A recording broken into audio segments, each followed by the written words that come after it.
Tentang populasi dan sampel gitu ya. Iya.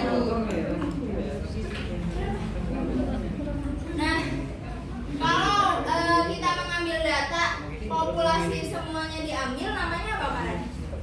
Semuanya Sensus. Kalau sampelnya, kalau cuma sampel yang kita ambil, namanya apa?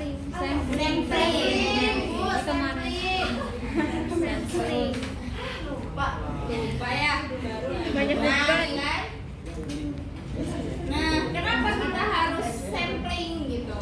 Kenapa nggak sensus aja Bu? Jadi ada beberapa hal faktor yang mempengaruhi. Yang pertama ukuran populasi. Jadi kalau ukuran populasinya itu banyak, kan membutuhkan waktu, biaya itu yang besar, sehingga kita perlu sampling. Nah ini biaya juga ya. Faktor ekonomis. Jadi kalau sampling lebih ekonomis, waktu lebih singkat gitu ya. Percobaan yang sifatnya merusak. Gini misal, kalau kita mau menguji coba, kalau kita nggak lah ya, kalau kita kan percobaannya nggak merusak, gitu kan? Karena yang dicobakan kita misal metode pembelajaran gitu kan merusak. Tapi kalau misal nih pertanian, dia memproduksi suatu obat hama atau apa, gitu. Ternyata kalau dia langsung uji coba ke semua tanaman, misal sawah 1 hektar gitu, diuji coba itu, terus ternyata ramuannya formulanya nggak pas, jadi pada mati. Nah itu kan jadi bersifat merusak ya. Tapi kalau dia diambil sampling dulu, nggak semuanya, kemungkinan untuk merusak yang banyak itu tidak. Jadi nah ini kalau saya vaksin corona, kan yang awal-awal itu kan uji coba dulu kan, yang vaksin itu nggak langsung diterapin ke semua masyarakat gitu. Jadi maksudnya itu menghindari percobaan yang sebenarnya vaksin. Nah masalah penelitian, semakin banyak objek yang diteliti, maka kurang penelitian yang dihasilkan kan semakin sedikit. Sampling ada banyak. Kemarin di metodologi pakai apa? Random. Gak dibahas. Kan kalau di metodologi harus pakai teknik sampling apa? Random sampling. Yakin kamu random? Nggak tahu kan kalian objeknya siswa. Siswa kan dalam kelas. Kamu mau random tuh misal ada 8 kelas, kamu nyomot 5 siswa ini. Kan kamu berarti salah Bu. Namanya di kelas. Berarti salah Di sekolah, kamu dapat izin penelitian di sekolah aja udah alhamdulillah. Terus kamu mau ngacak-ngacak gitu. Oh, dihajar ada ya. Makanya kita mau belajar Cluster loh, yang bisa pakai single random itu biasanya orang-orang murni di laboratorium. MIPA berarti MIPA. Makanya dia Pakai random kalau sampling. dari tingkat apa ya? Bagus simple random sampling itu bagus gitu karena random semuanya ambil. Semuanya keambil gitu. Ini bisa dong. Jadi semua anggota populasi mempunyai kesempatan yang sama untuk diambil sampel. Nah itu simple Random sampling. Kita nggak bisa pakai ini kalau objeknya siswa yang kita mau treatment di dalam kelas. Nah itu nggak bisa. Kecuali memang misal yang mau kamu ambil cuman kayak bagi instrumen, dia suruh ngerjain, kemungkinan bisa, kemungkinan. Tapi dilihat lagi kondisi di lapangannya. Gitu. Nah, kalau tadi simple random itu ngacak sekali, yang ini sistematis. Jadi objek itu diberi nomor, misalnya 1 sampai 100. Jadi yang dipilih kelipatan 10 misal. Jadi 1, 10, 20, 30 gitu. Hampir sama yang tadi tapi jadi dari populasi terdapat beberapa kelompok atau klaster. Contoh, kalau di sekolah kan kelas. Ya, jadi satu populasi dibagi jadi beberapa klaster. Jadi subjek berada dalam klaster yang diambil secara acak tadi gini. Ini populasi. Ini punyamu mana? Ini. Kemudian di dalam populasi itu ada klaster-klaster tertentu. Circle. Ini klaster misal klaster A, klaster B, C, D. Nah dari klaster, jadi kita ambilnya di Misalnya ya, seorang peneliti meneliti populasinya adalah SMA di Indonesia. Nah, kalau dilihat dari populasi kan sangat besar, sehingga tidak mungkin dalam hal ini akan lebih mudah meneliti saja dalam kelompok atau klaster yang terbentuk secara alamiah. Jadi kalau di Indonesia itu kan ada pulau-pulau, Pulau Sumatera, Jawa, gitu. Nah itu bisa kita anggap klaster. Itu kalau satu Indonesia. Kalau satu sekolah bisa nggak kita anggap klaster kelas itu? Bisa aja Bu. Bisa. Kenapa? Populasinya kan satu. Misal populasinya sekolah A, ya. Terus kita mau neliti, misal nih kemampuan pemecahan masalah. Berarti kan kita harus punya kelas kontrol, kelas Eksperimen. Bisa nggak pakai ini? Bisa. Jadi yang di random itu bukan orang-orangnya, Tapi kelasnya, ya. Ya nggak? Paham Bu? Ya.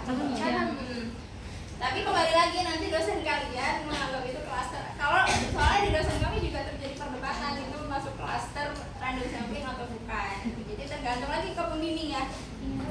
Garis bawahi jangan ngeyel sama Pembimbing. Iya aja ya Bu. Daripada nanti nggak lulus. karena banyak kasus di kami anak yang dari semester 1 ke 7 itu cerdas, idealis, pinter, tapi ngeyel lama lulusnya. Kenapa? Karena kayak setiap bimbingan debat nggak ketemu dari situ gitu loh. Coba. Paham nggak? Orang pinter Kalau pintar ya lebih pintar. boleh kita berdebat, tapi harus punya dasar. Ya. Ya, ya. Salah? Nah, yang pernah bisa menang ya. Jadi probabilitas. Jadi kalau tadi probabilitas artinya setiap itu punya kesempatan yang sama. Nah kalau ini ada karakteristik tertentu. Misal nih, insidental. Jadi teknik permasalahan berdasarkan kebetulan. Siapa yang ketemu itu jadi Sampel. Tapi ini kan tingkat ininya rendah, kepercayaan ininya karena kita Iya. random aja siapa yang ketemu itu jadi sampel gitu. Tapi nggak boleh kita. Iya Bu. Ya, tapi beberapa penelitian yang sifatnya ini boleh. Sampling kuota, jadi menentukan sampel dari populasi yang mempunyai kriteria tertentu sampai jumlah kuota yang diinginkan. Subscribe woy. Misal nih, Gak bayar. akan melakukan penelitian tentang pendapat siswa tentang pembelajaran daring. Jumlah sampel yang ditentukan misal 300 orang. Jika pengumpulan data belum didasarkan pada 300 orang tersebut, maka peneliti. Oh, jadi gini, cari sampel sampai 300. Kalau belum sampai 300, nyari lagi gitu. Jadi sampling kuota. Jadi ditentuin dulu Kuotanya. berapa. Biasanya kayak ini loh yang nyebar-nyebar angket itu. Harus minimal berapa responden Ya. gitu ya.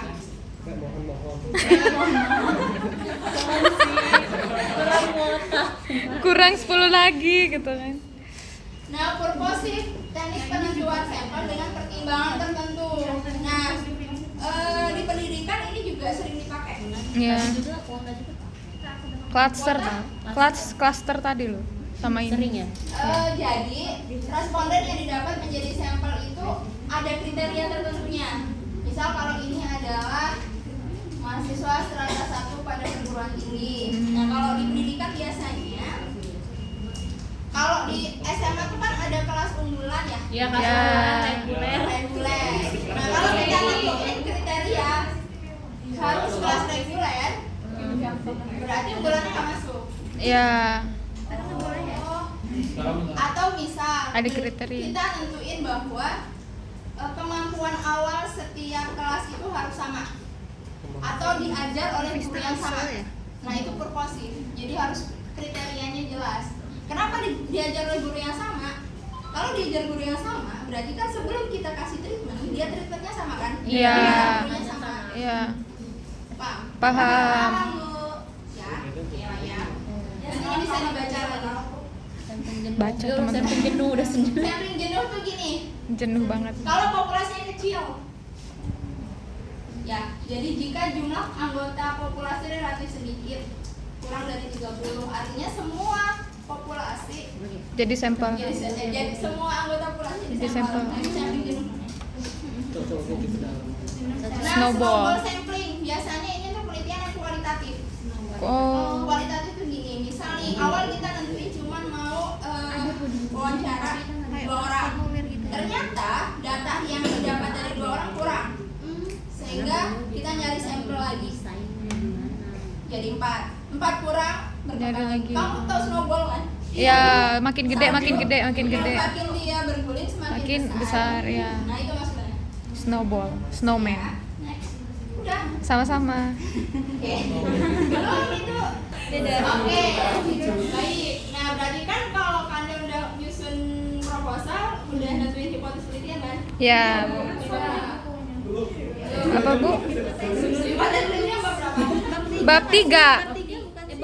Bab 2.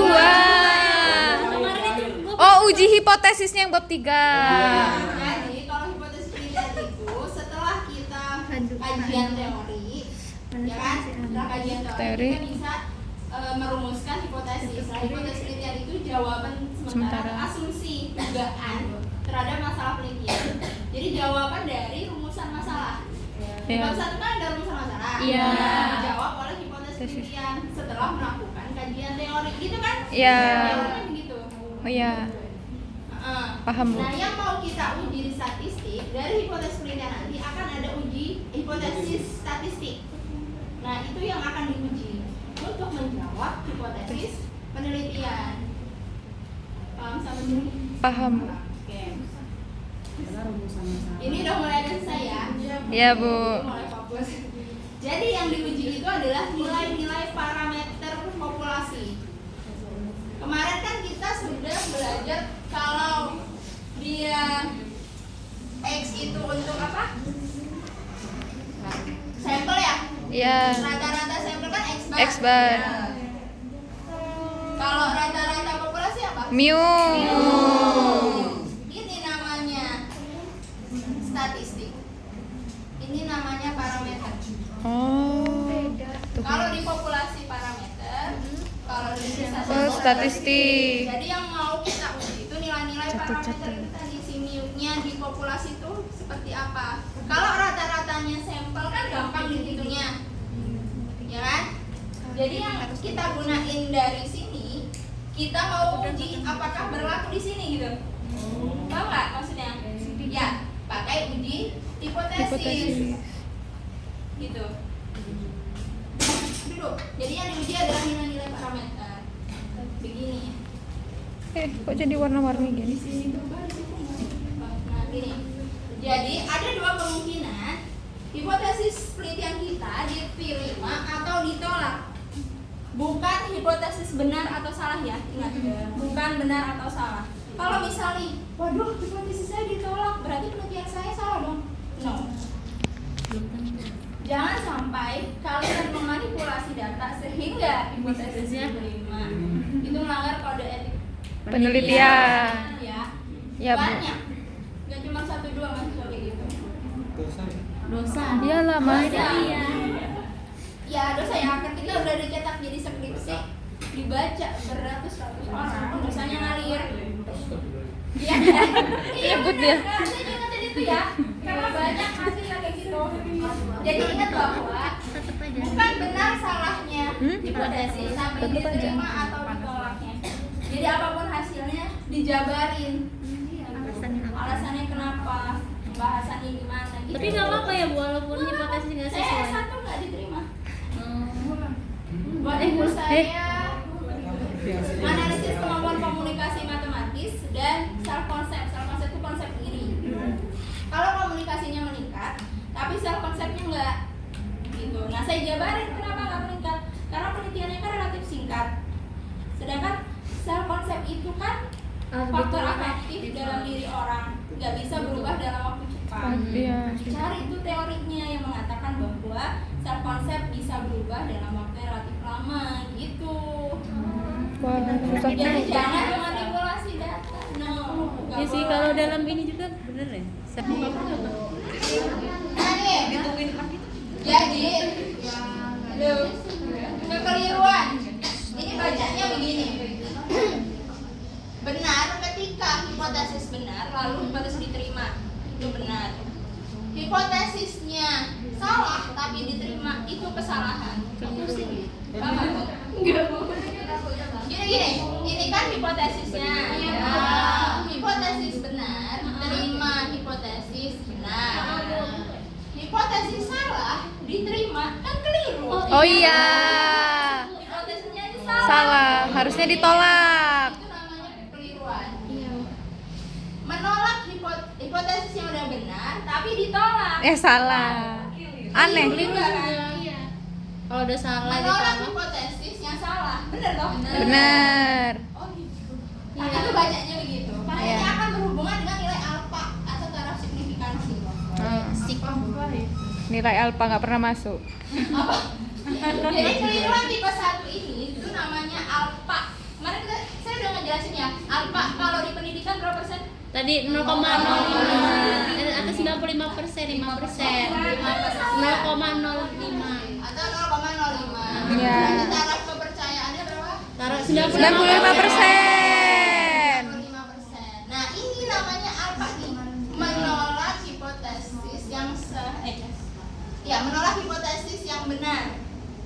Jadi alfa itu 5%. Kalau di pendidikan bolehnya 5%. 1% boleh. Lebih bagus kan? Iya. Cuman itu jarang digunakan. Oke. Nah, nih. Jadi alfa akan diambil lebih dulu, kan? Alfanya diambil lebih dulu dengan harga yang biasa digunakan 0,01. Biasanya untuk apa kemarin? Kedokteran. Ilmu-ilmu medis Murni, ya. Murni, medis. Biasanya 1% pertanian. Gitu. Oh, ya. 1%. Kalau soshum kayak kita kan soshum maksudnya itu 5%. Atau dinamakan dengan taraf nyata. Berarti kira-kira 5 dari 100 kesimpulan bahwa kita akan menolak hipotesis yang seharusnya diterima. Jadi kesalahan kan saya udah bilang 5% kesalahan. Harusnya hipotesis diterima tapi ditolak. Nah, itu 5%. Ya. Nah, ini yang ini nggak usah nanti pusing. Oke, next. Nah, langkah-langkahnya gimana, Bu? Yang pertama, kita harus menentukan dulu hipotesisnya. Kayak tadi ada hipotesis 0, hipotesis 1. Ya, jadi hipotesis perlu didampingi oleh pernyataan lain yang isinya berlawanan. Kalau yang tadi H0-nya sampel berasal dari populasi berdistribusi normal, lawannya tidak normal. tidak Berdistribusi normal. Tidak normal ya. Oke. Kelainan Jadi dong. step pertama adalah tentukan dulu H0 dan H1-nya. Oke, setelah itu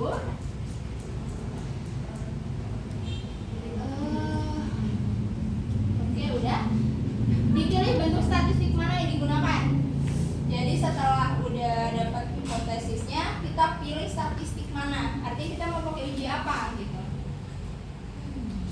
Oke, ini kita kan tadi udah belajar ini ya. Ya tadi itu Daerah. Z. Jika tandingan H1 mempunyai perumusan tidak sama, misal nih, nanti kita mau uji rata-rata. Mu 70, mu tidak sama dengan 70. Ini H1, H0-nya, ini H1-nya gitu. Daerahnya akan seperti ini. Daerah penerimaannya. Jadi gini. Luas daerah kritis atau daerah penolakan pada tiap uji adalah pasangan alfa. Jadi ada dua namanya uji dua pihak. Ada namanya uji satu pihak. Kalau dua pihak itu biasanya sama dengan sama tidak sama dengan. Gambarnya seperti ini. Kenapa dua pihak kan begini toh? Oh ya. Ya. Oh ya, Bu. Ini daerah penerimaan hipotesis. H0-nya diterima. Yang ini. Penerimaan hipotesis. H0 ya? Benar kan? Iya. Iya, Bu, Penerimaan benar. H0. Nah, yang ini daerah penolakan H0. Ya, nanti kita belajar itu. Ini dulu. Pusing ya, pusing. Oke. Nah, yang ini itu Satu pihak. uji satu pihak. Kenapa? Karena cuma satu pihak. Biasanya bentuk hipotesisnya itu kalau dari atau kurang dari? Kurang dari. Lebih dari. Lebih, Bu. Lebih dari nggak sih? Lebih kan ke kanan. Kan kanan. Iya. Lebih besar dari. Misal H1-nya lebih besar dari 70. 10 gitu loh. Iya, benar. Ya. Kalau itu Kalau ini kurang. Kurang dari. Kalau yang kanan tadi uji pihak kanan, kalau yang ini uji Pihak kiri. Kalau yang dua pihak tadi luasnya ini adalah Bukan ke sini ya? alfa, kalau yang kanan Dari kita lah. Oh, dari kita. Gimana tuh? Kita lihat nih, ini luas daerah penolakannya. Kalau uji dua pihak itu setengah alfa, ya. Kalau uji satu pihak yang salah satu sisi doang itu alfa. Gitu loh. Ya. Kalau Alfa, belum guys, soal alfa. nanti kita setelah ini ada kuliah lagi Pak? Nggak ada, Bu. Kelasnya dipakai? Nggak tahu, Bu. Ayatnya dipakai Bu Mas. Jam. Habis menentukan hipotesis 0 dan hipotesis H1. Yang kedua menentukan taruh signifikansi tadi alfa ya. Ketiga memilih statistik yang sesuai. Yang keempat menentukan kriteria, melakukan perhitungan, menarik kesimpulan. Itu langkah-langkah. Nih langkah-langkahnya, guys. Apa nih? Bisa Pengujian lanjut? sabu. Oke. Nah, Wow, ini ya. apa nih? Waduh, gimana membacanya gitu ya?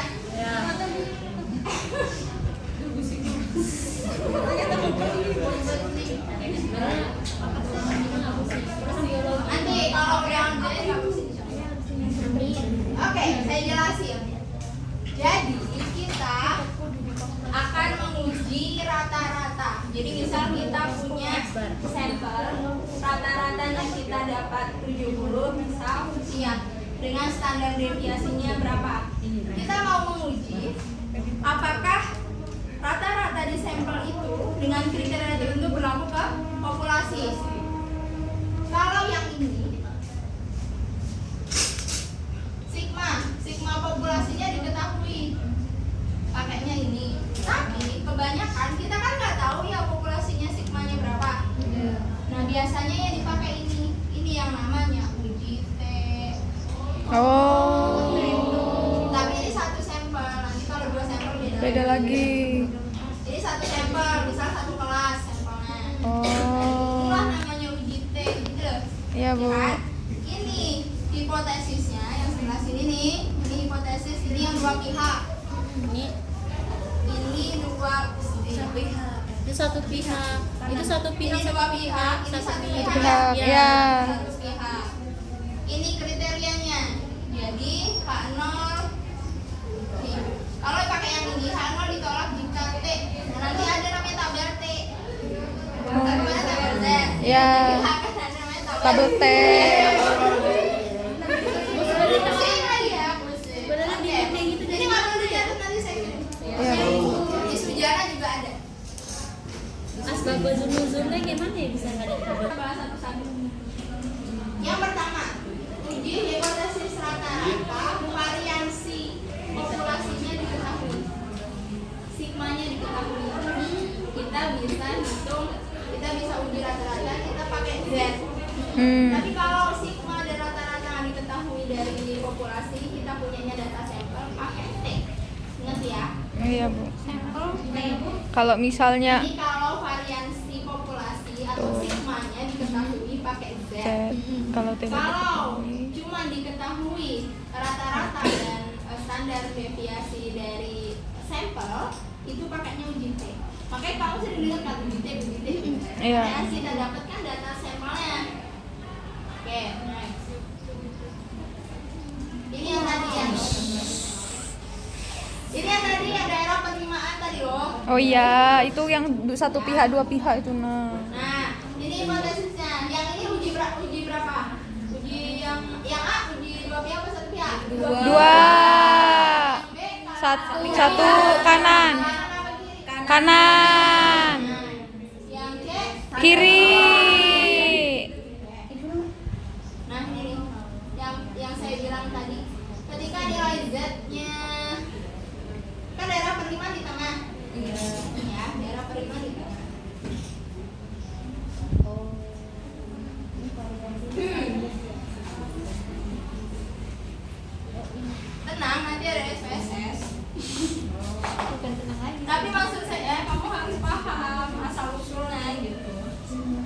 Z setengah alfa, tapi yang negatif kan karena di kiri. Nah ini Z setengah alfa. Ini kan tadi setengah alfa ini sini kan? Ya. Nah sehingga daerah penerimaannya terima H0 jika nilai Z-nya berada di antara itu. Di Oh. sini kan? Nah kalau nggak di antara itu berarti di Tolak. Paham. Nah ini kalau uji pihak kanan, ya kan? Berarti penerimaannya di sebelah Kiri. kiri. Z-nya lebih kecil sama dengan Z alpha. Iya, Z-nya lebih kecil dari sama dengan Z alpha. Kan di sini. Iya, diterima kalau lebih kecil kan. Ini kan Z alpha. Ya, oke. Jadi daerah penerimaannya sebelah sini. Di Kalau kiri. dari itu yang sebelah Kanan kiri. Nah ini yang Kurang. Pihak kiri. ini ya.